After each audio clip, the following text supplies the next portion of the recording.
গোপালগঞ্জ আসলে কারো বাপের জায়গা না, এক ধরনের রাজনৈতিক প্রতিরোধ আসলে আমরা দেখেছি যে সোশ্যাল মিডিয়া থেকে শুরু করে রাজনৈতিক মাঠে আসলে শুরু হয়ে গেছে যে ওদেরকে ঠেকাও, ওদেরকে হটাও।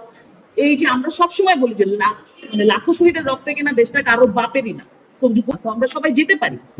এটা আসলে একটা সাধারণ কর্মসূচি ছিল, সেটাকে রাজনৈতিক কারণে এমন ভাবে প্রতিহত করার ডাক আসলে সোশ্যাল মিডিয়াতে দেওয়া হয়েছে। তো আমরাও চেষ্টা করি যে হচ্ছে বাংলাদেশের সকল জনগণকে নিয়ে গোপালগঞ্জের দিকে মার্চ করে যাবো। এটা সাধারণ কর্মসূচি, সেটাতে আসলে ভয় পাওয়ার কিছু নাই। সিকিউরিটি থেকে আসলে বাংলাদেশের রাজনৈতিক দলগুলোকে বেরিয়ে আসতে হবে।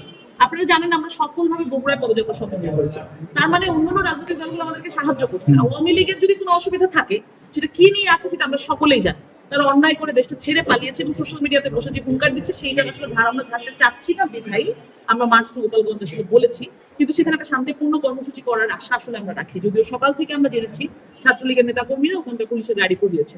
তো বোঝা যায় কার রাজনৈতিক ধরন আসলে কি কিভাবে পলিটিক্স বোঝা যায়। জাতীয় নাগরিক পার্টি এনসিপির ফরিদপুরের পদযাত্রা উপলক্ষে প্রেস ব্রিফিংয়ে এই কথাগুলো বলেন এনসিপির নেত্রী।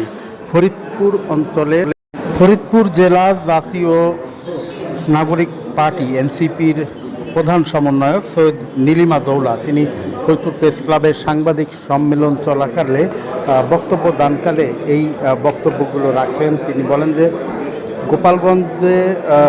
গোপালগঞ্জ কারো বাপের জায়গা না, বাংলাদেশের একটি অংশ, সুতরাং সেখানে সবাই যেতে পারবে, এমন মন্তব্য তিনি করেন। তিনি ফরিদপুরের কর্মসূচি ঘোষণা করেন। চলুন আমরা শুনে আসি আরও কি বলেছেন তিনি। আপনি কেমন গ্যাদারিং আশা করছেন কালকে? আমি আসলে অনেকেই নাহিদ এবং হাসনাতকে দেখতে আসেন, অনেকে আমাদের রাজনৈতিক কর্মসূচির অংশ হিসেবে আসে। আপনি কি আশা করেন আমাদের স্থানীয় মানুষ আসবে? তবে আমি আশা রাখি 1000-10 মানুষের, বেশি হতে পারে, বেশি দেখি কি পরিমাণ মানুষ হয়। আমাদের অ্যারেঞ্জমেন্টে আছে 5-6 হাজারের মধ্যে, আশপাশের জানা আছে আমরা হিসাব করছি 10-12 হাজারের উপর হবে মার্কেট টার্গেট সব দিয়ে সাধারণ মানুষ।